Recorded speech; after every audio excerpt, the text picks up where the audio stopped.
in this world, in the Bronx, sheepskins mostly are expensive.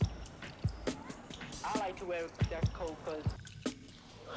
Well, I think to make the connection between the past and the present is always important. It's also important that people understand the real deal, the real conditions that we've been under. We definitely have been. They have been trying to commit genocide against us. So, and we have been resisting from the beginning. We fought every step of the way. We ran. We did everything we could to survive, and we have survived. I mean, millions of us have suffered to survive. We stand on the shoulders of many martyrs. You know, there were many Nat Turners and Denmark Vessies. You know, there were many Assata Shakurs and Lumumba Shakurs and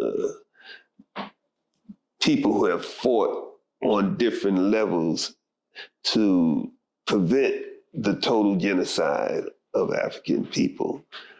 But they don't tell it like it is because, like I said before, they're liars. They're always lying about what they have done, what they are doing to our people. I think it's important that we make it clear what we're going through, that we make it clear to ourselves and the rest of the world that we're in a struggle for survival, the survival of our people, and that we have to come up with ways, organized ways to make sure that we do survive as a people.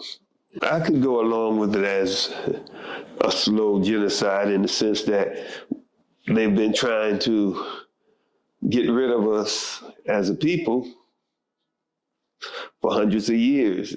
So slow, I don't know if you call all the killing, all the mass murder of our people that slow when we're dying every day for the last 400 years. They've been murdering us.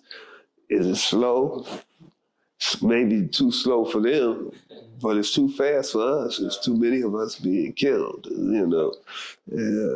There's a George Floyd every day, 3-4 times a day, you know, all over this country. We just don't always hear about it. So I don't think it's too slow. I think it's too fast, actually, you know. But it's up to us to prevent it, to stop it. I wish I could tell you how, you know. I mean, as I said before, Kwame say, organize, organize. And we as a people have to organize ourselves. We have to teach our history and teach the history of struggle, teach the history of revolution, and learn the tactics of struggle, the tactics of revolution, the tactics that have been used by many different people around the world to survive and to succeed in throwing off the yoke of oppression, of genocide, off, to throw it off. By what tactics? Which tactics have been successful? We need to teach it. We need to learn it and teach it, you know, especially to our youth, you know, because the struggle is yours. The struggle, you are the ones we're waiting for. So it can't happen without you, you know. So. Yeah, exactly, right. The youth is the future, right? It always has been in your generation. It always will. To be that. So, but we have to make the connection. We have to recognize that it's a continuing struggle. It's not something that each generation start anew. This is something that's, you stand on our shoulders. We stand on the shoulders of our parents. They stand on the shoulders of theirs. We've all stood on the shoulders of the greatness of African people. That's how we have survived to this point. That's how in the in the whole mix of while we're being slaughtered, we study building. Yeah. We study creating. This country was built by African people, Each generation has to do their part. This is a protracted struggle that we're involved in. It's not going to happen overnight. We didn't get here overnight. So, when I was first captured, I spent 33 years in prison. That in of itself was torture. Yes, sir. My family was suffered 33 years of me being gone. But the day that I was actually captured, I was tortured. Yeah. I was, in their minds, they were terrorizing me. They were terrorizing me to get me to turn on my people. They were looking for certain people. They were looking for Anthony Laborde, Abdullah Majid. They was looking for Assata Shakur. They was looking for people movement. These were different brothers and sisters that were underground. These are soldiers, warriors that was fighting against them. They were looking for them, and they thought I might know. So they were torturing me, they burned me. They put cigars out on my arms, and they pulled my toenail out, put my head in the toilet, flushed the toilet. I guess that was their waterboarding, and they beat me for 6.5 hours. They basically destroyed my pancreas. Damn, they killed me. Literally beat the shit out of me. The shit was all in my pants when I took them off. Literally. But that's nothing compared to what they've done to some of our ancestors, They've cut off their genitals, they poked their eyes out. These are some vicious, devilish people. They've done all kinds of things to us. So I'm here, I'm strong, I'm healthy, I'm damn near 80 years old, and I'm still moving, so I'm still fighting, I've been blessed to see my grandchildren, my great-grandchildren, and might even see some great-greats in a minute. My oldest great-grand is damn near a teenager now, so whenever you fight back against the main oppressors, the police, their frontline soldiers, they always try to make an example of you. Yeah. My comrade that was with me the day that they captured me, he wasn't fortunate enough to just get tortured. They shot him in the back of the head while he laid on the street. So I came out lucky, Actually, they didn't even know who I was until after they printed me and my prints come back, because I had been underground for about 13 years, and they were surprised when they caught up and found out who I was. Yes, but that allowed me to survive. Allah's great. They have their plan and he has his. He's the best of planners. Well, because the international community needs to know the truth of these people. These people, I mentioned to you before, they're liars. And they've been propagating this big lie about this wonderful democratic society over here where everybody is equal. We've even had a black president. So he saved us. They make the rest of the world think that this is something special over here. The world don't know how brutal and how vicious these people are. People are dying trying to get over here. They want to get here. They think this is a wonderful place to be. They don't know. We need to tell them. We need to make the connection to the struggles in the rest of the world, because it's all one world. And these people are going all over the world with their devilment, So we need to connect with the other folks of the world that are under the oppressed toes and oppressed boots of these devils over here. Well, I think so. I think the world is ready to hear the truth. and to accept the truth. I think we're seeing people rising up all over the world, and people have been seeing African people of color here in the Americas rising up. Last year it was amazing, to see how many people demonstrated against the brutality of this here country and the systemic racism in the police departments or in the government of this country.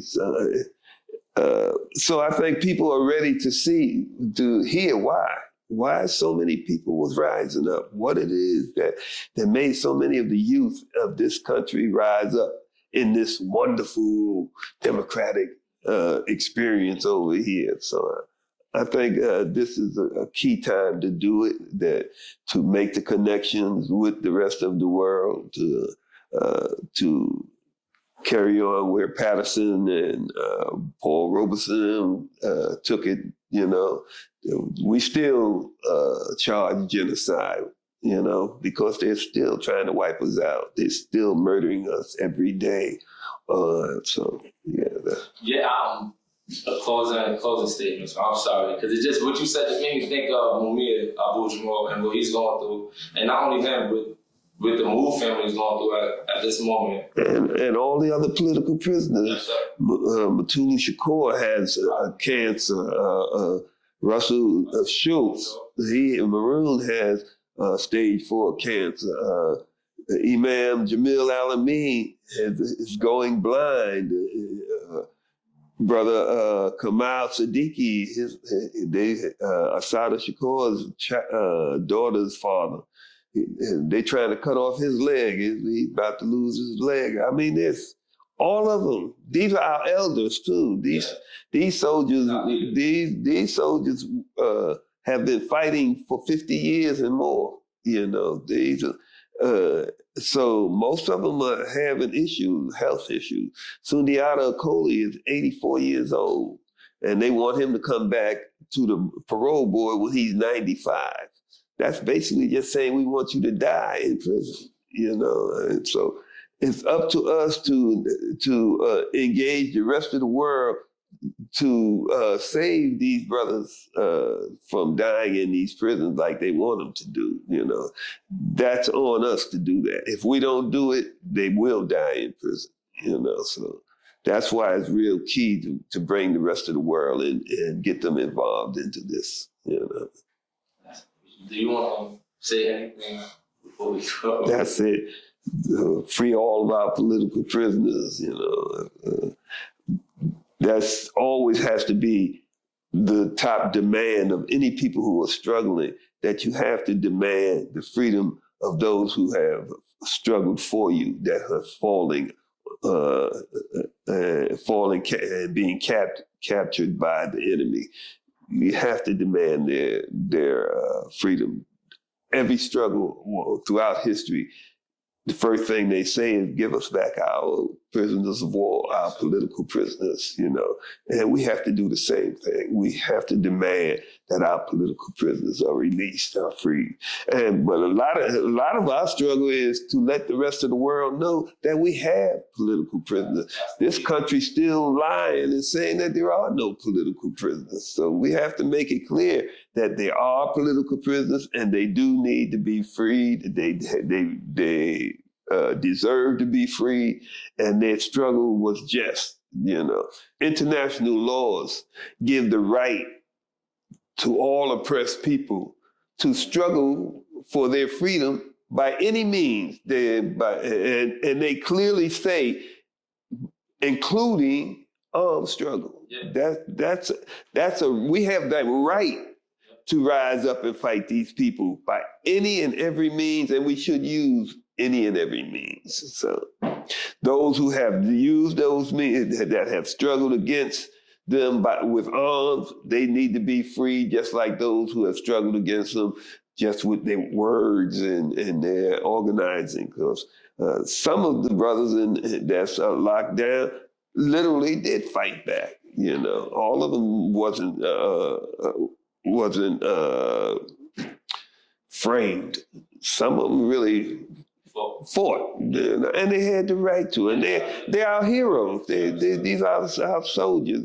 We should be proud to say that they fought back, you know.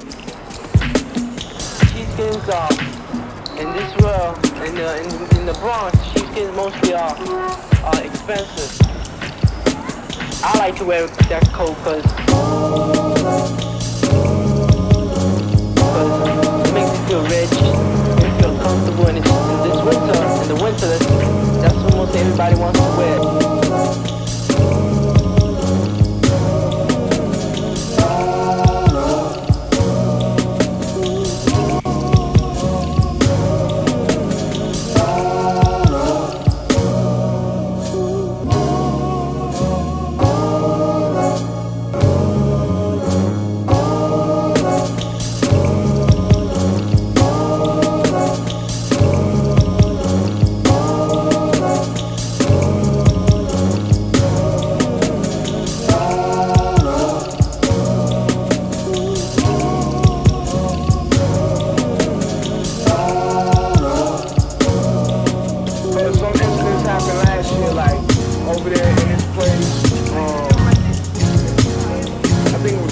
Project. This guy got shot. He was coming downstairs in the hallway. These other guys met him in the hallway, right? So they asked for a sheepskin coat, you know.